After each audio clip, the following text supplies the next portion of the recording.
മൂടിക്കിടക്കുന്ന ആ ചെറിയ വീട്ടിലായിരുന്നു മരൂഷ്ക താമസിച്ചിരുന്നത്. പുറത്തെ ലോകം നിശബ്ദമാണെങ്കിലും ആ വീട്ടിനുള്ളിൽ അവളുടെ മനസ്സ് സങ്കടം കൊണ്ട് പുലർച്ചെ മുതൽ രാത്രി വൈകുന്നത് വരെ മരൂഷ്കയ്ക്ക് വിശ്രമമില്ലായിരുന്നു. കഠിനമായ ജോലികൾക്കിടയിലും സ്നേഹമുള്ളൊരു വാക്കുപോലും അവൾക്ക് കേൾക്കാൻ കഴിയും. അവളുടെ സഹോദരി എല്ലാ സുഖസൗകര്യങ്ങളിലും ആറാടി ജീവിച്ചു.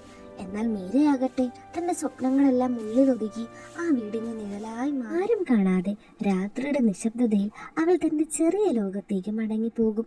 വരാനിരിക്കുന്ന വസന്തകാലത്തെക്കുറിച്ച് അവൾ കവിതകൾ പോലെ സ്വപ്നങ്ങൾ. എന്നൊരു ദിവസം അവർ അസാധ്യമായൊന്ന് ആവശ്യപ്പെട്ടു. ഈ കൊടും മഞ്ഞിൽ ഞങ്ങൾക്ക് വയലറ്റ് പൂക്കൾ വേണം, ഇല്ലെങ്കിൽ നീ തിരികെ വരേണ്ട. കരഞ്ഞുകൊണ്ട് അവൾ അപേക്ഷിച്ചിട്ടും ആരും അവളെ കേട്ടില്ല.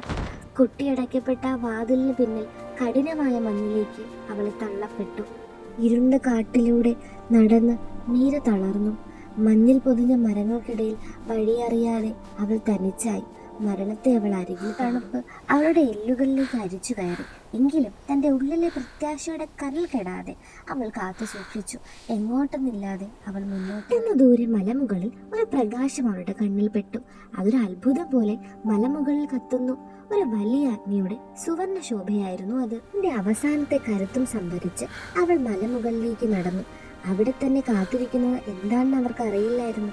എങ്കിലും അവൾ മുന്നോട്ട് നീങ്ങി. അവസാനം മരൂഷ്കോ ആ മലമുകളിലെത്തി. അവിടെ കണ്ട കാഴ്ച അവളെ അമ്പരിപ്പിച്ചു.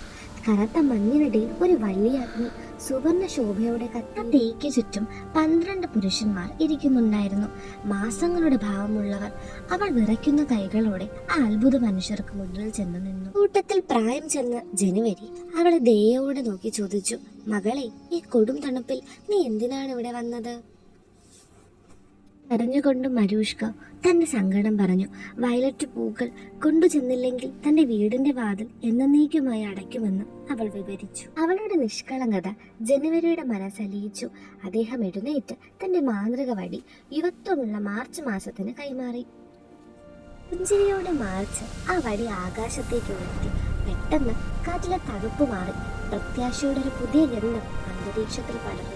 അദ്ദേഹം വടി നിലത്തടിച്ചതും ഒരു അത്ഭുതം സംഭവിച്ചു. മഞ്ഞുരുകി മാറി. മരൂഷ്കയുടെ കാൽക്കൽ പച്ചപ്പുല്ലും സുന്ദരമായ നീല വയലറ്റ് പൂക്കളും വിരിഞ്ഞു. സന്തോഷം കൊണ്ട് മരൂഷ്കയുടെ കണ്ണുകൾ തിളങ്ങി. അവൾ ആ പൂക്കൾ ഓരോന്നായി പറിച്ചെടുത്തു. തന്റെ കണ്ണുകളെ വിശ്വസിക്കാൻ അവൾക്ക് കഴിയുന്നില്ലായിരുന്നു. 12 മാസങ്ങൾക്കും നന്ദി പറഞ്ഞ് അവൾ യാത്ര തിരിച്ചു. അവരുടെ കണ്ണുകളിലെ അനുഗ്രഹം അവൾക്ക് നൽകി വലിയൊരു ധൈര്യം. പൂക്കളുമായി അവൾ കാട്ടിലൂടെ ഓടി.